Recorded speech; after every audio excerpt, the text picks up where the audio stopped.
Hello प्यारे बच्चों, क्या हाल चाल। मैं रास्ता स्वागत करता हूं पूरे स्टेट के number 1 educational channel UP board high school पर। आशा आप जिंदा जानदार जबरदस्त होंगे, पढ़ाई में एकदम से व्यस्त होंगे। प्यारे बच्चों, आज मैं आपके विषय विज्ञान के अध्याय नंबर 6 जिसका नाम है ऊतक, इसका एक बहुत बेहतरीन पार्ट ऊतक। कौन सा? जंतु तक। देखो बेटा, जंतु तक, पादप तक, ये इस चैप्टर के कोर पॉइंट्स हैं। तो पहले हम लोग जंतु तक, मतलब जैसे आप लोग जानवर सो हाँ? तो मतलब आज हम क्या है, जंतु तक के बारे में पढ़ने वाले, क्योंकि हम सब एक प्रकार के जंतु ही है। हाँ, थोड़ा सा विकसित जंतु है, बट हैं क्या, जंतु ही हैं। तो बट यही है कि आज हम लोग जंतु ऊतक के बारे में, कौन कौन से जंतु ऊतक होते हैं और जंतु ऊतक होता क्या है, इसके बारे में हम लोग डीप में और ढंग से पढ़ने वाले हैं। तो पूरी वीडियो को देख कर जाना। अगर अच्छी लगे तो जितने दोस्त यार हैं नालायक इधर उधर जो पढ़ नहीं रहे हैं, उनको भी भेज देना, ले भाई तू भी पढ़ ले, बढ़िया वीडियो है, सब समझ में आ जाएगा। जैसे इसके पहले ऊतक को बताया था, ऊतक क्या होता है। अब हम बात करने वाले हैं जंतु ऊतक की। तो जंतु ऊतक को समझना है तो बेटा एकदम से आ जाओ। तो कह रहा है जंतु ऊतक समान प्रकार की कोशिकाओं का एक समूह होता है, मतलब जो कई सारी एक जैसी कोशिकाएं मिलकर के तैयार करती है। भाई ऊतक, सिंपल में ऊतक किसका निर्माण होता है, कैसे? भाई ऊतक जब कई सारी कोशिकाएं मिलकर निर्माण करती हैं, बस इसी प्रकार का हमारे जंतु ऊतक का भी निर्माण हो जाएगा जब कई सारी कोशिकाएं होंगे, उनका इकट्ठा होगा, जब जो एक विशेष कार्य को करने के लिए संगठित होती हैं। और जाहिर सी बात है, अगर किसी ऊतक का निर्माण हो रहा है तो कोई एक स्पेसिफिक कार होगा, उसी वजह से हो रहा। एवे नहीं बना दीजिए कि ओ यार चलो आज गपशप कर लेते हैं, कुछ क्या कर रही हैं कि आज हम चलो बातें करने के लिए एक ऊतक बना लेते हैं। ऐसा थोड़ी होता है, कोई एक विशेष कार्य होता है, उसी के लिए ही क्या करते हैं बेटा, ऊतक का निर्माण होता है। ये कोशिकाएं एक साथ मिलकर के एक निश्चित कार्य करती है, मतलब ये सारी कोशिकाएं मिलकर के एक अपना फिक्स काम करती हैं, जो इनको दिया जाएगा बेटा तुम्हारा काम ये है, तो इसे तुम्हें करना पड़ेगा। और जंतु के शरीर के विभिन्न अंगों का भी निर्माण करती है। लाइक हम लोग हैं, हमारे शरीर के विभिन्न अंगों का भी निर्माण करती है। भाई जैसे अब सिंपल में, अब इतना तो पता ही है ना कि कोशिका क्या करती है बेटा। कोशिका जो है वो ऊतक का निर्माण करता है। किसका बेटा? ऊतक का। ऊतक हमारे शरीर के अंग का निर्माण करता है। किसका बेटा? अंग का। अंग किसका निर्माण करता है बेटा? अंग तंत्र का। किसका? अंग तंत्र। जैसे पाचन तंत्र, श्वसन तंत्र, उत्सर्जन तंत्र। तो बेटा कई सब कोशिकाएं, कई सारी कोशिकाएं मिलकर ऊतक का निर्माण करती हैं। ऊतक मिलकर के हमारा क्या है, कई ऊतक मिलकर के हमारे अंगों का निर्माण करते हैं, और अंग क्या करते हैं बेटा? अंग तंत्र का निर्माण करते हैं। तो वही कह रहा है कि जो ऊतक होते हैं, जंतु ऊतक, शरीर के विभिन्न अंगों का भी निर्माण करते हैं। भी क्या करते ही है भाई, ऊतक का काम क्या है? शरीर के अंगों का निर्माण करना। और क्या क्या चाय डालने के लिए रखा है? नहीं नहीं, ऐसा किसी लिए नहीं भाई, आओ तुम्हारा बस रहो। ऊतक का मेन यूज होता है शरीर के अंगों का निर्माण करना। अब हो गया। अब हमारे शरीर में कह रहा है ये जो जंतु हैं, लाइक आप हम लोग सब क्या जंतु हैं, तो कह रहा है इनमें कितने प्रकार के ऊतक पाए जाते हैं। तो बेटा होता है एक एपिथेलियल, एक होता है संयोजी, एक होता है हमारा पेशी, चौथा होता है हमारा तंत्रिका। ये चारों ऊतक मिल करके हमारे शरीर के अंगों का निर्माण करते हैं। ध्यान देना, कौन कौन से? ये चारों, एपिथेलियल, संयोजी, पेशी और तंत्रिका, ये चारों मिलकर के हमारे शरीर के विभिन्न अंगों का निर्माण करती हैं। तो पहले हम लोग एपिथेलियल पढ़ते हैं। ये एपिथेलियल ऊतक का क्या काम होता है, क्या करता है आखिर? सुनो, एपिथेलियल ऊतक शरीर के सबसे बाहरी ऊतक होता है, मतलब ये ऊतक सबसे बाहर, सबसे आउटर मोस्ट में पाया जाएगा। ठीक, पहला पॉइंट, जो शरीर की सतह और अंगों को ढकता है। यही एपिथेलियल ऊतक ही सबसे बाहर पाया जाता है और शरीर के अंगों को ढकता है। जितने भी शरीर के अंग है उनको कवर करता है। कौन? एपिथेलियल या एपिथेलियम ऊतक। ये ऊतक घनिष्ठ रूप से जुड़े हुए कोशिकाओं की एक और एक से अधिक परतों से बनी होती है। तो कह रहा है इसका निर्माण कैसे होता है? कहा जब एक समान या एक से अधिक प्रकार की, जब कई सारी कोशिका इकट्ठा आकर के घने तरीके से, मतलब बहुत ज्यादा मात्रा में, सघन मतलब जाता है ना, बहुत चीजें एकदम से कंडेंस्ड हो, तो यहां पर सारी कोशिकाएं मिलकर के घनिष्ठ रूप से जुड़ करके एपिथेलियम का ऊतक का निर्माण करती हैं। आ गया मुख्य विशेषता क्या बेटा? कोशिकाएं घनी रूप से पैक होती हैं, सब इकट्ठा जुड़ी होती हैं, जिनके बीच में जो स्पेस होता है नहीं पाया जाता। बेटा एक बात जान लो, जो कोशिकाएं होती हैं, जब ऊतक का निर्माण होता है तो कुछ कोशिकाओं के बीच में स्पेस आ जाता है, लेकिन एपिथेलियल ऊतक में ऐसा कोई सीन नहीं होता है। यहां पर कोई भी स्पेस नहीं उत्पन्न होता है। कोशिकाओं का आधार एक बेसल लैमिना नाम की एक आधार झिल्ली से जुड़ा होता है। मतलब कि जो हमारी जो ऊतक होगा ये, उसका जो बेस होगा, जैसे घर का बेस होता है ना हमारा नींव, उसी प्रकार हमारा मान लो ये एक ऊतक है, ये क्या है, एक प्रकार का ऊतक है, उसका ये जो बेस होगा वो कैसा होगा, किससे बना होगा बेटा, बेसल लैमिना से बना होगा। बेटा किससे, बेसल लैमिना से, जो कि आधार झिल्ली का काम करता है। क्या करता है बेटा, आधार झिल्ली का काम करता है। मतलब जैसे बेस बनता है ना, तो बेस का निर्माण का काम करता है। ये ऊतक में रक्त वाहिकाएं नहीं पाई जाती हैं। मतलब इसमें हमारी सीधा या धमनी जिसमें खून बहता है ना, खून बहने वाली नली, एमा नहीं पाई जाती। किसमें, इपीथेलियल में। इपीथेलियल में खून बहने वाली नली नहीं पाई जाती है, चाहे अशुद्ध रक्त वाला हो या शुद्ध रक्त, मतलब सीधा या धमनी कोई नहीं पाया जाएगा। कोशिकाओं का आकार और व्यवस्था उनके कार्य के अनुसार भिन्न भिन्न होता है। मतलब इसमें जितने भी प्रकार की कोशिकाएं होंगी उनको उनके काम के आधार पर बांटा जाता है, उसी के हिसाब से उनको व्यवस्थित किया जाता है। आओ तो कह रहा इपीथेलियल ऊतक के प्रकार कितने होते हैं बेटा। तो पहला आता हमारा सरल इपीथेलियम। तो बेटा इपीथेलियल, इपीथेलियम, ठीक है, परेशान ना होना। तो कह रहा है सरल इपीथेलियम क्या होता है, यह एक परत की कोशिकाएं होती हैं। जो सरल इपीथेलियम होती हैं उसमें केवल एक सिंगल परत पाया जाता है। बात क्लियर रखना। सरल सल की बेटा ये आपकी बुक में भी दिया होगा, किताब को ओपन करोगे तो ये आपको संरचना दिखाई देगा। ये सल्की जिसे हम सरल सल्की कहते हैं। फिर सरल घनाकार, तो ये क्यूबॉइडिकल जिसे हम क्यूबॉइड होता है ना, क्यूबॉइड, ये घनाकार घनाकार घनाकार वाली है। फिर हमारी ये क्या है, स्तंभाकार है, और वो पछलम इपीथेलियम है। तो ये जितनी भी हमारी यहाँ पे लिखी हुई है यही सारी कोशिकाएं ऐसी होती हैं। और ये सब की सब क्या बेटा, इपीथेलियम है। क्या, सबके सब इपीथेलियम के प्रकार हैं, ठीक है, सरल इपीथेलियम के प्रकार हैं, ठीक है। अब आओ, तो सरल जो सल्की होते हैं वो कैसे बेटा, पतली चपटी कोशिकाएं जैसे रक्त वाहिकाओं में पाई जाती हैं। क्या बेटा, ये जो देखो अभी हमने कहा था कि इपीथेलियम ऊतक में रक्त वाहिकाएं नहीं पाई जाती हैं, तो ये बात जान लेना, वहां पे रक्त वाहिकाएं नहीं पाई जाती है। लेकिन जो सरल इपीथेलियम ऊतक होते हैं वो क्या करती हैं, रक्त वाहिकाओं में पाई जाती हैं। मतलब इपीथेलियम ऊतक ये क्या करती हैं, रक्त वाहिकाओं का निर्माण करती, वहां पाई जाती हैं। सरल घनाकार बेटा ये क्यूब के आकार की कोशिका होती है, जो वृक्क नलिका यानी जो किडनी वाली नलिका है जहां से मूत्र का निर्माण होगा फिर वहां पर पाई जाती हैं। सरल स्तंभाकार जो होती हैं ये कहां पाई जाएंगे बेटा, ये आंत में पाई जाती हैं। कहां पाई जाती है बेटा, आंत में पाई जाती है, ठीक है। आगे आओ, अब आता बेटा स्तरित इपीथेलियम। इसमें क्या होता है बेटा, कई परतों वाली इपीथेलियम ऊतक होता है। इसमें क्या, कई परतें पाई जाती हैं। ये क्या करती है बेटा, हमारे शरीर की त्वचा का निर्माण करती है, त्वचा में पाई जाती हैं। हमारी जो लार ग्रंथि पाई जाती है वहां पाई जाती हैं। और हमारा जो ये मूत्राशय होता है जहां पे मूत्र का निर्माण होता है, जहां पे मूत्र स्टोर होता है, वहां पर स्तरित इपीथेलियम पाया जाता है। कौन सा बेटा, स्तरित, जिसमें कई सारे परतें पाई जाएंगी। ऐसा इपीथेलियम जिसमें कई परतें पाई जाती हैं वो स्तरित इपीथेलियम तक पाया जाता है। आगे आओ, कह रहा बेटा अधस्तरित इपीथेलियम, कहा ये जो बड़ी लार ग्रंथियां होती हैं वहां पर पाया जाता है। बहुपर्ती दिखने वाला, मतलब इसमें कई सारी परतें पाई जाएंगी, बहुपर्ती दिखने वाला। लेकिन सभी कोशिकाएं आधार झिल्ली से जुड़ी होती हैं। मतलब कि जिनका सब बेस होता है वो किससे जुड़ा होता है बेटा, झिल्ली से जुड़ा होता है। और ये बड़ी लार ग्रंथियों में पाया जाता है। गुच्छाकार एपिथेलियम बेटा, ये कोशिकाएं गुच्छे के रूप में व्यवस्थित होती हैं। और हमारी जो श्वास नली होती है, कहाँ पे बेटा, हमारी जो श्वास नली होती है ऐसे करके, हमारी ये श्वास नली ऐसी होती है। तो श्वास नली में बेटा गुच्छाकार एपिथेलियम ऊतक पाया जाता है।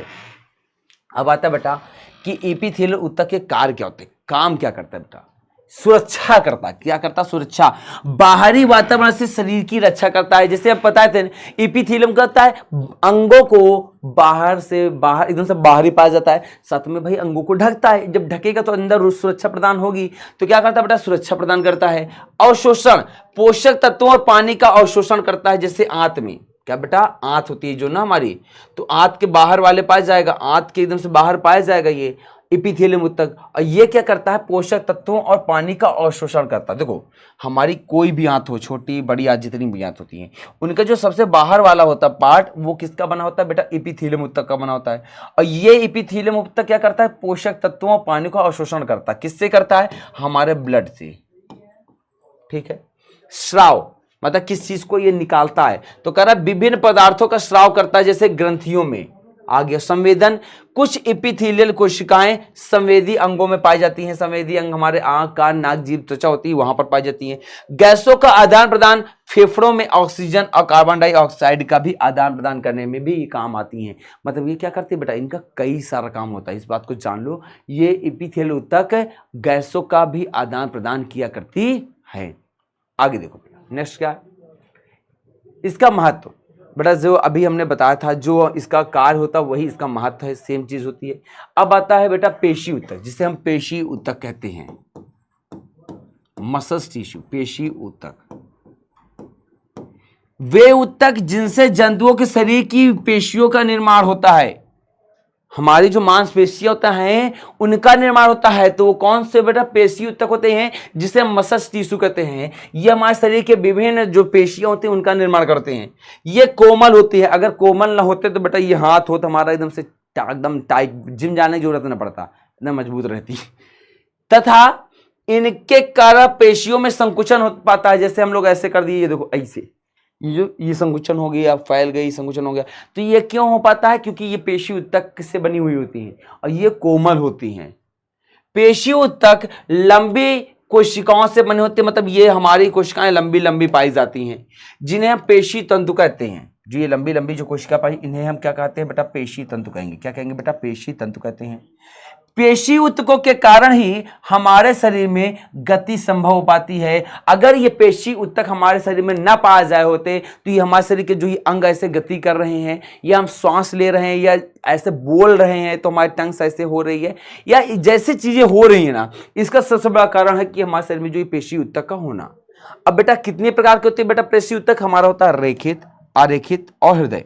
बेटा मेनली तो हमारे दो ही होते हैं, लेकिन ये क्या होता है बेटा, ये रेखित का भी गुण रखता है और आरेखित का गुण रखता है, इस वजह से ये थोड़ा डिफरेंट हो जाता है। इस वजह से जो हृदय पेशी होता है, कार्डियक मसल्स होता है, उसको हम थोड़ा सा अलग पढ़ते हैं। तो पहला आगे हमारा रेखित, आरेखित और हृदय। तो पहले हम लोग रेखित देख लेते हैं, जिसे हम कंकाल पेशी भी कहते हैं। अब आओ कह रहा है यह एक ऐच्छिक पेशी होता है। ऐच्छिक पेशी मतलब कि जो अपने इच्छा के अनुसार करे, जिसे हम अपनी इच्छा के से नियंत्रित करते हैं। मतलब कि जो हमारी कंकाल पेशी होती है, इसे हम लोग रेखित भी कहेंगे। क्या कहेंगे इसे हम रेखित पेशी भी कहते हैं। क्या कहते हैं बेटा, रेखित पेशी भी कहते हैं, क्योंकि इसमें धारियां पड़ी होती हैं, इसमें कई सारी धारियां होती हैं। धारीदार पेशी भी कहा जाता है। देखो कंकाल पेशी, रेखित पेशी, धारीदार पेशी, इतना सारा। साथ में हाथ पैर की पेशियां, चेहरे की पेशियां इसी से होती हैं। आगे इसको हम अपने इच्छा के अनुसार मूव कर सकते हैं। इसमें बहुनाभिकीय लंबी बेलनाकार कोशिकाएं पाई जाती हैं, ऐसे ऐसे। आगे आप देख सकते हो, ये हमारी क्या है, रेखित पेशी। ये हमारी क्या है बेटा, रेखित पेशी है। ठीक है ये। और बेटा इसमें हमारा देखो ये आरेखित पेशी है, इसमें हमारी देखो कितनी सारी धारियां पाई जाती है। बेटा अभी बताऊंगा, ये लाइन है, इसमें कई सारी धारियां पाई जाती हैं। आगे हृदय पेशी क्या बेटा, यह अनैच्छिक पेशी होती है, जो हमारी इच्छा से स्वतंत्र रूप से काम करती है। क्या हम अपने हृदय में कंट्रोल कर सकते हैं?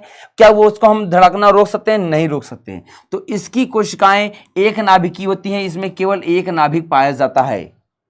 हमारा हृदय पेशी कहाँ बेटा, ये देखो, इसमें केवल एक नाभिक पाया जाता है इसके ऊतक में। आगे आओ, इसमें भी धारियां दिखती हैं और यह केवल हृदय में पाई जाती है। जो हृदय पेशी होती है ये केवल हृदय में पाई जाती है और कहीं नहीं पाई जाती है। जबकि अनैच्छिक पेशी, जिससे हमारा क्या है, धारियां नहीं होती हैं, इसे आरेखित पेशी कहते हैं। क्या कहते हैं बेटा, आरेखित पेशी कहते हैं। यह हमारा आरेखित पेशी होता है। यह भी अनैच्छिक पेशी है, मतलब कि ये अपने हिसाब से काम करेगी, इसको कोई रोक नहीं सकता। इसकी पेशियां तंकुर यानी भाई तंतु के रूप की होती हैं, एक नाभिकीय होती है, इसमें भी एक नाभिक पाया जाता है। ये पाचन तंत्र, रक्त वाहिकाओं की दीवारों, इन सभी जगहों पे हमारी अनैच्छिक पेशियां पाई जाती हैं। अब बेटा आज ये जो पेशी ऊतक होता है, इस पेशी ऊतक का कार्य क्या होता है, क्या करता है आखिर ये पेशी ऊतक? तो बेटा शरीर और शरीर के अंगों को गति प्रदान करना, जिसके वजह से हमारा हाथ पैर या जो कुछ भी है हमारे शरीर के अंग मूव कर पाते हैं।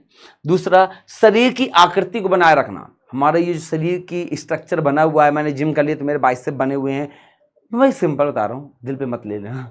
आगे आओ। फिर साथ में शरीर के तापमान को भी नियंत्रित करना, रक्त और भोजन का संचरण करना, मतलब कि क्या खून को और भोजन को आगे ले जाना, इस सब काम का भी पेशी उत्तक करता है। शरीर के विभिन्न अंगों को सहारा देना, कि जितने हमारे सारे अंग सही रूप से काम कर सके उनको भी सहारा देना। संकुचनशीलता बेटा, इसकी विशेषता क्या बेटा, यह संकुचित हो जाता है, मतलब कि दबाव संकुचित हो जाएगा, शिथिल हो जाएगा। संकुचित भी हो सकता है, शिथिल भी हो सकता है।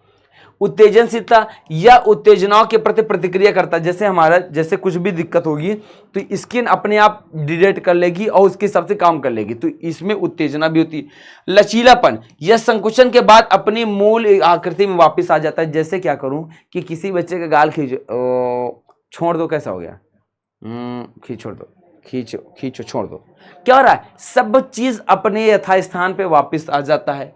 अनुकूलन क्षमता क्या बेटा, यह लगातार कार्य करने पर थकान का अनुभव करता है। अगर इसमें बहुत ज्यादा, जैसे हम लोग ज्यादा काम करते हैं तो हमारे हाथ पैर थक जाते हैं। फिर आता है बेटा हमारा तंत्रिका उत्तक। तंत्रिका उत्तक विशेष प्रकार का उत्तक है जो शरीर के विभिन्न अंगों के बीच में संदेशों को संचित करने का काम करता है। मतलब कि जो हमारे शरीर में जो इंफॉर्मेशन है, लाइक कुछ भी दिक्कत हुई, कोई दर्द हो रहा है, कुछ प्रॉब्लम आ रही है, तो इसका इंफॉर्मेशन लाने ले जाने का काम कौन करता है बेटा, तंत्रिका उत्तक करता है। मुख्य घटक क्या बेटा, इसका जो मेन होता है वो होता है न्यूरॉन्स, और दूसरा होता है न्यूगोरोलिया, या मेन तो हमारा यही होता है न्यूरॉन्स। फिर सेकंड तो हमारा इसको बहुत कम देखने को मिलता है, आप लोग क्लास 11th में जाओगे तो मिलेगा आपको। तो पहले अब हम लोग इस तंत्रिका उत्तक के बारे में जाते हैं। ये हमारा तंत्रिका होता है, इसी में हमारा ये पूरा का पूरा हमारा जो नर्वस सिस्टम तैयार करता है बेटा। ये तंत्रिका तंत्र ही, जो तंत्रिका कोशिकाएं होती है हमारे शरीर के तमाम भाग में पाई जाती हैं, और वो हमारे शरीर के पूरे नर्वस सिस्टम को तैयार करती है। न्यूरॉन की संरचना की बात करते हैं तो हमारी जो कोशिका होती है, तो आपने देखा होगा ना, ऐसे करके है झाड़ी टाइप का, फिर ऐसे पाइप है, फिर ऐसे ऐसे ऐसे। तो बेटा यहाँ पे सुनो, जो कोशिकाएं क्या होता है बेटा, ये हमारा कोशिकाएं होता है। क्या बेटा, हमारा कोशिकाएं होता है। क्या बेटा, ये हमारा कोशिकाएं होता है। यहाँ पर हमारा बेटा केंद्रक होता है। क्या बेटा, हमारा केंद्रक, कोशिकाएं के अंदर ही हमारा केंद्रक होगा, और कोशिका द्रव्य भी होता है। केंद्रक होता है, केंद्रक, और यहीं पे भरा होता है कोशिका द्रव्य। क्या भरा होता है बेटा, कोशिका द्रव्य भी भरा होता है। बेटा ये जो इधर जो आपने देखा होगा ऐसे से बाहर निकले होते हैं, ये डेंड्राइट्स होते हैं, और यही संदेशों को प्राप्त करते हैं। क्या करते हैं बेटा, संदेशों को प्राप्त करते हैं। यहां पर बीच बीच में आपको मोटा मोटा ऐसा आपको दिखाई देता है, इसे हम कहते हैं एक्सॉन, जो कि क्या करता है कि यहाँ पे जो इंफॉर्मेशन आई है वो यहाँ डेंड्राइट्स होकर कोशिकाएं में जाएगा, कोशिका से कोशिका द्रव्य में जाएगा, और कोशिका द्रव्य से एक्सॉन में जाकर के हमारे इस वाले भाग से होकर के पूरे अन्य कोशिका में, क्योंकि यहां से अलग एक हमारी डेंड्राइट्स जुड़ी होती हैं, अन्य डेंड्राइट्स से वो क्या इंफॉर्मेशन अगली वाली कोशिका में पहुंच जाता है। तो हमारा एक्सॉन काम करता है। न्यूरॉन क्या करता है बेटा, संदेश संचरण, मतलब कि जो भी रसायन है, जो भी प्रॉब्लम हुई है, जो भी दिक्कत हुई है, उसका इंफॉर्मेशन को लाना ले जाने काम करता है। सिनैप्स, यह दो न्यूरॉन्स के बीच का स्थान का जोड़ होता है, जहां पर संदेश एक दूसरे के नुकसान क्या है, एक न्यूरॉन से दूसरे न्यूरॉन पर स्थानांतरित होता है। मतलब तो बेटा जैसे यहां पर यह हमारा क्या, एक हमारी कोशिका खत्म होती है तो इसके बाद एक अन्य कोशिका स्टार्ट होती है, तो ये जो प्लेस होता है इसी को ही सिनैप्स कहते हैं, जहां पर एक कोशिका आकर के दूसरे कोशिका से जुड़ती है, ठीक है, और इंफॉर्मेशन को अगली कोशिका में ले जाती है। संवेदी जानकारी का संग्रह करना, सूचनाओं का प्रसंस्करण करना, मांसपेशियों ग्रंथियों को निर्देश देना कि कैसे काम करना है। संवेदी जानकारी के मतलब जैसे हमने कुछ फील किया, हमें कुछ बोलना है, हमें कुछ सुनना है, तो ये सारी चीजों का नियंत्रण हमारा क्या करता है बेटा, हमारा न्यूरॉन्स करता है। अन्य चीज भी क्या है, तंत्रिका ऊतक हमारे शरीर के सभी कार्यों को नियंत्रित करता है, जो भी काम करते हैं, सोचना, याद करना, याद रखना, चलना, बोलना, यानी सारी चीजों का नियंत्रण हमारा कौन करता है बेटा, यही तंत्रिका ऊतक ही करती है। ये हमारा तंत्रिका ऊतक है बेटा। अब आता है बेटा हमारा संयोजी ऊतक। ये क्या करता है, संयोजी ऊतक बेटा शरीर के विभिन्न अंगों और ऊतकों को जोड़ने, समर्थन देने और संरक्षण प्रदान करने का काम करता है। कौन, संयोजी ऊतक। संयोजी ऊतक क्या करता है, हमारे शरीर के जितने भी अंग होते हैं उन सभी को जोड़ने का काम करता है। तो जैसे हमारी ये उंगलियां हैं हाथ की, ये हाथ की ये जैसे जुड़ा हुआ यहाँ से, तो इस सबको जोड़ने का काम करता है बेटा हमारा संयोजी ऊतक ही करता है।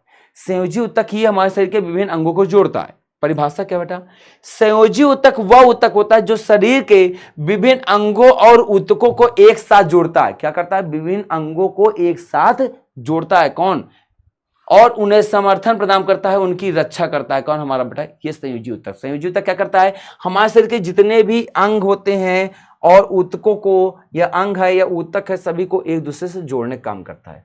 संयोजी ऊतक के बेटा प्रकार है, एक मृदु संयोजी ऊतक, सघन संयोजी ऊतक, द्रव संयोजी ऊतक, कंकाल संयोजी ऊतक। बेटा मृदु संयोजी ऊतक क्या होता है बेटा, जो वसा ऊतक होते हैं, एरियोलर ऊतक होते हैं। सघन कौन से है बेटा, तंतुमय ऊतक, प्रत्यास्थ ऊतक। द्रव संयोजी ऊतक क्या बेटा, रक्त ऊतक, लसिका ऊतक। कंकाल संयोजी ऊतक क्या बेटा, अस्थि और उपास्थि। बेटा एक प्रकार से ये सारे के सारे हमारे क्या है बेटा, संयोजी ऊतक होते हैं। अभी आप लोग को बस इतना ही इसमें डीप में नहीं दिया हुआ है, ऑलरेडी आप में संयोजी ऊतक में केवल आपको एग्जाम में इतना ही लिखना है, इससे ज्यादा आपको लिखने की जरूरत नहीं है, इससे ज्यादा आपके सिलेबस में नहीं है। लेकिन ये मैं आपको थोड़ा एक्स्ट्रा बताया हूं। लेकिन संयोजी ऊतक का मुख्य कार्य क्या होता है, इसको देखो, विभिन्न अंगों और ऊतकों को जोड़ना, साथ में समर्थन प्रदान करना, संरक्षण देना, पोषण का परिवहन करना, कि जो पोषक तत्व होते हैं उनको लाना ले जाना। उसके बाद वसा का संग्रहण करना, मतलब जो हमारा फैट होता है उसको इकट्ठा करना, और घावों को मरम्मत में सहायता प्रदान करना। ये सारा का सारा काम कौन करता है बेटा, हमारा संयोजी ऊतक करता है। अब संयोजी ऊतक में हम लोग पढ़ते हैं बेटा अस्थि को। ये अस्थि क्या है बेटा, हड्डी, कठोर और मजबूत संयोजी ऊतक है। हड्डी हमारी कैसी बेटा, कठोर और मजबूत संयोजी ऊतक। बेटा ये भी क्या है, अस्थि भी हमारा एक प्रकार का ऊतक होता है। और ऊतक यानी हमारी अस्थि कोशिकाओं से मिलकर के बना होता है। शरीर को आकार और समर्थन प्रदान करता है। बेटा अगर हमारे शरीर में हड्डी नहीं होगी तो समझ सकते हो कि हमारा शरीर एकदम से मांस का लोथड़ा जैसा एकदम से रख जाएगा जमीन में पूरा। संरचना क्या बेटा, अस्थि कोशिकाओं से मिलकर के बना होता है। कैल्शियम और फास्फोरस युक्त खनिज पदार्थ, हमारी हड्डियों में क्या पाया जाता है, कैल्शियम और फास्फोरस ही अधिकतर मात्रा में पाया जाता है। इसका निर्माण बेटा अस्थि कोशिकाओं से हुआ करता है। कार्य क्या बेटा, शरीर को समर्थन प्रदान करना, आकार देना, अंगों की सुरक्षा करना, जैसे खोपड़ी मस्तिष्क को सुरक्षा करती है, हमारे ये रिब्स के हमारे हृदय का सुरक्षा करते हैं, हमारे फेफड़ों का सुरक्षा करते हैं। रक्त कोशिकाओं का निर्माण करना, बेटा ये बात जाना है ना, जो आरबीसी होता है जो ब्लड में पाया जाता है, फिर डब्ल्यूबीसी, फिर हमारा प्लेटलेट, सब कुछ हमारे अस्थि के अंदर, जो अस्थि मज्जा पाया जाता है यहाँ पर, ये बोन मैरो, यहीं पर हमारी जितनी भी रक्त कोशिकाएं होती है इसका निर्माण होता है। खनिजों का भंडारण, मतलब कि जितने भी हमारे कैल्शियम होता है, फास्फोरस होता है, सब कुछ यहीं पर स्टोर होता है। कहाँ पर बेटा, अस्थि में। एक आता है बेटा उपास्थि, लचीला होता है, मजबूत होता है, जैसे हमारा कान है, होठ है, जीभ है, ये सब क्या बेटा उपास्थि होता है। देखो ये कान लगता तो हड्डी जैसे एकदम हमेशा से खड़ा रहता है, लेकिन ये होता है उपास्थि, कभी भी अस्थि नहीं है। अस्थि की तुलना में क्या होता है बेटा, ये थोड़ा सा नरम हुआ करता है। प्रकार कितने बेटा, हाइलिन उपास्थि, जो कहाँ पाया जाता है, हमारे नाक और श्वास नली में पाया जाता है। एक होता है फाइब्रस उपास्थि, ये कहाँ पाया जाता है बेटा, हमारे अंतर कशेरुकी डिस्क में पाया जाता है। जो हमारी बैकबोन होती है, उस बैकबोन में जो ये हमारे डिस्क होती हैं वहां पर पाया जाता है। इलास्टिक उपास्थि कहाँ बेटा, कान के पवेलियन में पाया जाता है। ये जिसे हम कान का पवेलियन कहते हैं। तो कान में कौन पाया जाता है बेटा, इलास्टिक उपास्थि पाया जाता है। जैसे इसको दबाओ, इसे छोड़, अपने आकार में आ गया। हाइलिन उपास्थि कहाँ पाया जाता है बेटा, हमारे नाक और श्वास नली, हमारे नाक में हाइलिन उपास्थि पाया जाता है। क्या बेटा, तो ये जो हमारे आँख कान नाक हैं, ये उपास्थियों से मिलकर के बने हुए होते हैं। और बेटा आज जो है हमने शॉर्ट तरीके से पूरे जितने भी हमारे जंतु ऊतक थे उसको ख़त्म करने की कोशिश की है। बेटा मैं कोशिश करूंगा कि एक बार में, अगली बार जब आएँ तो मैं सारा का सारा चैप्टर एक बार में लाऊं, और ताकि आपको एक बार में पूरा चैप्टर समझ में आ जाए। तो बेटा मिलते हैं अगली क्लास में, तब तक के लिए नमस्कार, राधे राधे, जय हिंद।